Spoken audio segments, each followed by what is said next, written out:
Vector B के जो perpendicular है, ए का वो कंपोनेंट जो बी के ऊपर परपेंडिकुलर है। तो अगर आप लोग यहाँ देखें मेरे पास क्या है, ये 90 डिग्री एंगल बना रहा है और ये मेरे पास ए का वाई कंपोनेंट है और ये मेरे पास ए का एक्स कंपोनेंट है। ये इस ए वेक्टर को हम लोगों ने डिसॉल्व किया है। ए वेक्टर को हम लोगों ने दो कंपोनेंट्स में रिजॉल्व किया, एक वाई कंपोनेंट और एक एक्स कंपोनेंट में। और जो वाई कंपोनेंट है वो इस तरफ है यानी परपेंडिकुलर है, और जो एक्स कंपोनेंट है वो क्या है, बेस की तरफ है, 90 डिग्री के एंगल के बेस की तरफ है। तो जो वाई कंपोनेंट है वो इसके ऊपर क्या हो रहा है, बिल्कुल परपेंडिकुलर या 90 के एंगल बना रहा है। तो इसीलिए हम लोग यहाँ पे क्या लिख देंगे, magnitude of B, vector B का मैग्नीट्यूड बी लिख देंगे। और साथ में हम लोग कंपोनेंट ऑफ ए का वो कंपोनेंट जो कि बी के परपेंडिकुलर है वो क्या आ रहा है, ए वाई कंपोनेंट, ए वाई यानी ए का वाई कंपोनेंट जो कि साइन थीटा को शो करता है। और साथ में जो डायरेक्शन है वो हमारे पास क्या आएगी, नेगेटिव एन कैप आएगी, क्योंकि नीचे की तरफ है, क्लॉकवाइज है, जो कि नेगेटिव को शो करता है। और ये मेरे पास मल्टीप्लाई करके क्या आ जाएगा, minus A B sine theta N cap. ठीक है स्टूडेंट्स, अब आप लोग यहाँ पे देखें, आप लोगों को यहाँ से साफ पता चल रहा है कि ये जो वेक्टर प्रोडक्ट है ये एंटी कम्यूटेटिव है, नॉन कम्यूटेटिव है, यानी इस पर कम्यूटेटिव प्रॉपर्टी अप्लाई नहीं होती। क्यों? क्योंकि अगर हम लोग इन दोनों को बी क्रॉस ए करें या ए क्रॉस बी करें, इनकी डायरेक्शन क्या आती है, अपोजिट आती है, और इनके साइन भी हमारे पास क्या आते हैं, अपोजिट आते हैं। सो इसकी एक कैरेक्टरिस्टिक हम लोग यहाँ पे लिखेंगे। तो स्टूडेंट्स कैरेक्टरिस्टिक की बात करें, पहली कैरेक्टरिस्टिक हमें क्या पता चली कि ये वेक्टर प्रोडक्ट या फिर डॉट क्रॉस प्रोडक्ट हमारे पास क्या है, ये एंटी कम्यूटेटिव है। ठीक है, एंटी कम्यूटेटिव। और इसके बाद हम लोग जो नेक्स्ट पढ़ेंगे कि इनके दरमियान में एंगल हम लोग चेंज करके देखेंगे। तो सबसे पहले हम लोग रखेंगे angle which is equal to 0 degree. अगर एंगल में 0 डिग्री रखूँ तो मेरे पास क्या आता है, ए बी साइन थीटा। मैं डायरेक्ट लिख रही हूँ, अब मैंने ए क्रॉस बी नहीं लिखा, मैंने डायरेक्ट लिख दिया ए बी साइन थीटा।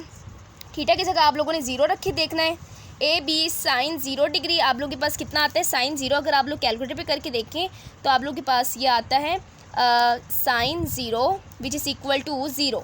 तो ये 0 आ रहा है। सो आंसर क्या आ जाएगा आप लोगों को 0। लेकिन 0 के साथ आप लोगों ने वेक्टर का निशान लगाना नहीं भूलना है, क्योंकि आप लोगों ने बात याद रखनी है कि हम लोग वेक्टर प्रोडक्ट पढ़ें। वेक्टर के लिए हमारे पास जो मल्टीप्लाई करके जो क्वांटिटी आएगी या फिर जो न्यू वेक्टर आएगा ना, वो भी हमारे पास क्या होगी, वेक्टर ही होगी, और उसकी डायरेक्शन भी होनी चाहिए। अब इसके बाद अगर मैं एंगल रख के देखूँ, ए बी साइन थीटा की जगह अब मैं 0 की जगह क्या रख दूँ, 0 की जगह अगर मैं 90 रख के देखूँ, A B sine 90 degree, A B sine 90 degree, A B sine 90 करने से आप लोगों के पास क्या आता है, यहाँ पे 1 आता है। ठीक है, अब आप लोग इसको अगर डॉट प्रोडक्ट से कंपेयर करके देखें तो वहाँ पे 0 डिग्री हाईएस्ट थी, और यहाँ पे क्या है, 90 डिग्री हमारे पास मैक्सिमम आ रही है।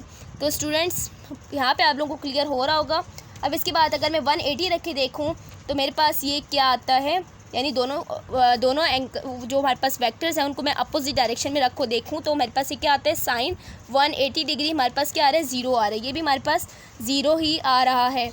तो स्टूडेंट्स साइन 0 हमारे पास क्या आएगा, दोबारा मल्टीप्लाई होकर 0 वेक्टर आ जाएगा। ठीक है स्टूडेंट्स, अब इसके बाद हम लोग इनके आई जे और के वेक्टर्स, यूनिट वेक्टर्स को भी मल्टीप्लाई करके देखेंगे और उनके एंगल्स को भी चेंज करके देखेंगे, और हम लोग इस तरह इसकी कैरेक्टरिस्टिक तमाम पढ़ लेंगे। अब स्टूडेंट्स जब मैं आई को आई से मल्टीप्लाई करूँगी, आई कैप यानी जो एक्स एक्सिस वाले जो हमारे पास यूनिट वेक्टर्स हैं उनको आपस में मल्टीप्लाई करूँगी, क्योंकि दोनों सेम डायरेक्शन में होंगी, दोनों के दरमियान में एंगल 0 डिग्री बन रहा होगा। साइन 0 अगर मैं रख के देखूँ मेरे पास ये क्या आता है, अभी हमने पढ़ा है 0 आता है। तो स्टूडेंट्स यहाँ पे मेरे पास क्या आ जाएगा, साइन 0 आ जाएगा। यहाँ पे तो 1 आएगा ना, यूनिट वेक्टर किसी भी यूनिट वेक्टर हमेशा क्या होती है, इसकी मैग्नीट्यूड 1 होती है, और साइन 0 मेरे पास क्या आ जाएगा, सिंपली 0 आ जाएगा। हमारे पास दोबारा क्या आ जाएगा, 0, और 0 के ऊपर हम लोग यूनिट वेक्टर का साइन लगाना नहीं भूलना। ठीक है, इस तरह आप लोग जे को करेंगे तब भी आप लोगों के पास 0 वेक्टर आएगा, और फिर के को करेंगे तब भी आपके पास 0 आएगा। अगर मैं यहाँ पे आई और जे को करूँ, आई मल्टीप्लाई विद जे कैप, तो आई की मैग्नीट्यूड और जे की मैग्नीट्यूड और साइन 90 डिग्री हमारे पास क्या आता है, हम लोगों ने पढ़ा हाईएस्ट आता है, हमारे पास इसकी वैल्यू 1 आती है। तो 1 और साइन क्या आती है, 1, साइन की वैल्यू भी 1 आती है। तो एन कैप, अब अगर आप लोग यहाँ पे देखें आई और जे, आई को जब मैं जे से मल्टीप्लाई करूँ तो मेरे पास ये आई को जे से जब मैं मल्टीप्लाई करूँगी तो मेरे पास ये राइट हैंड रूल के मुताबिक थंब मेरे पास क्या कहाँ आ रहा है, अपवर्ड आ रहा है। अपवर्ड का क्या मतलब है कि जेड एक्सिस भी ऊपर ही आएगा, जेड एक्सिस भी ऊपर ही बनता है, इस तरह से निकलता है आपका जेड एक्सिस। लेकिन मैं पेज में तो ऐसे नहीं बना सकती, तो इसीलिए हम लोग, क्योंकि हमारा पेज जो है 2D है, अब ये जो हमारे पास 3 एक्सिस है वो 3D होता है, हमेशा 3D भी बनता है। तो अगर आप लोग यहाँ पे देखें आई और जे को जब मैं मल्टीप्लाई करूँ तो मेरी फिंगर जो है ना अपवर्ड आ रही है, यानी जेड की तरफ आ रही है। तो मैं यहाँ पे सिंपली क्या लिख दूँगी, यहाँ पे लिख दूँगी के कैप। ठीक है, आई और जे को मल्टीप्लाई करने से के कैप आते हैं, और जब मैं जे और के को करूँगी तो आई कैप आएगा, और के और आई को करूँगी तो मेरे पास क्या आ जाएगा, जे कैप आएगा। ठीक है स्टूडेंट्स, इसी तरह यहाँ पे हम लोगों ने ये टॉपिक कंप्लीट कर लिया है।